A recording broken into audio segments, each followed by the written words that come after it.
Studies Section 4. The Theory of Interest Determination. Introduction. Most likely you have involved in some kind of transactions with your financial institutions.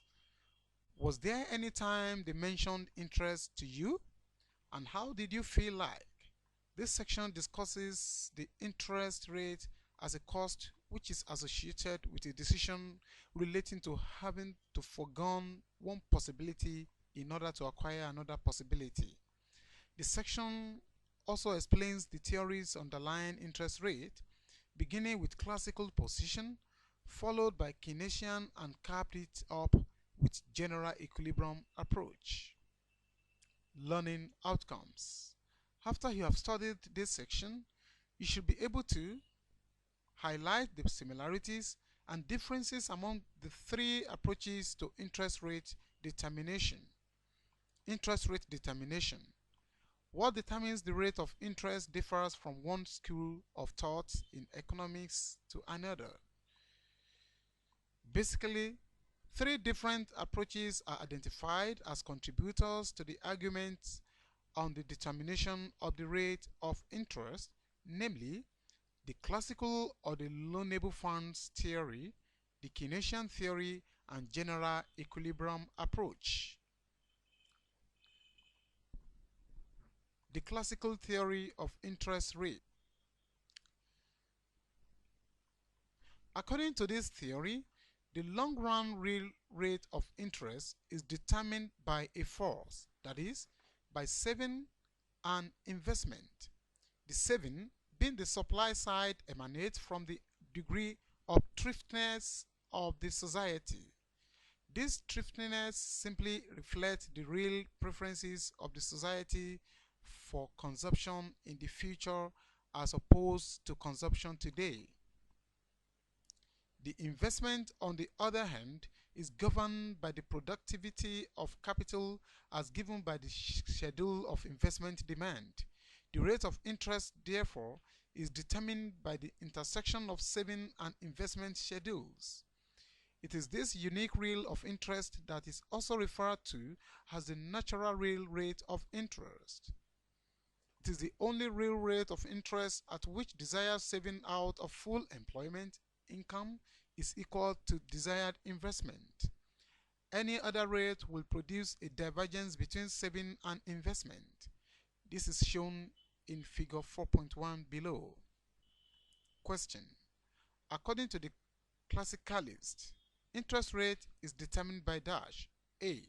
The demand and supply of bonds. B. The demand and supply of exchange rate. C. The demand and supply of loanable funds. Feedback. C. The demand and supply of loanable funds. Keynesian theory of interest rates. According to Keynes, the rate of interest is the premium offered to an individual to part with his liquidity. In his words, he stated thus: the rate of interest is not the price, which brings into equilibrium the demand for resources to invest with the readiness to abstain from present consumption. It is the price which equilibrates the desire to hold wealth in the form of cash with the available quantity of cash. Note, the rate of interest is determined by the demand for and supply of money. The demand for money is downward sloping to the right because it reflects the inverse relationship between the rate of interest and the demand for money. The supply for money, on the other hand, is vertical and exogenous because it is determined by the monetary authorities. See figure 4.2 below. Question. Interest rate according to Keynes is determined by dash. A. The demand and supply of money. B. The demand and supply of services. C. The demand and supply of exchange rate. Feedback. A. The demand and supply of money. General equilibrium approach. This is an approach that takes a middle position.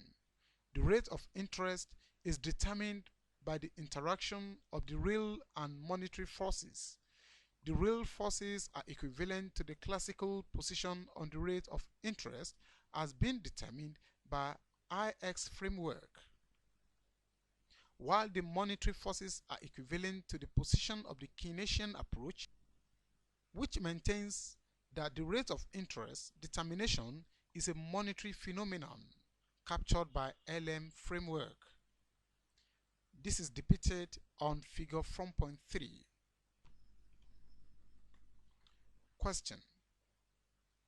The IS-LM combines equilibrium in the goods and money market in the determination of interest rate.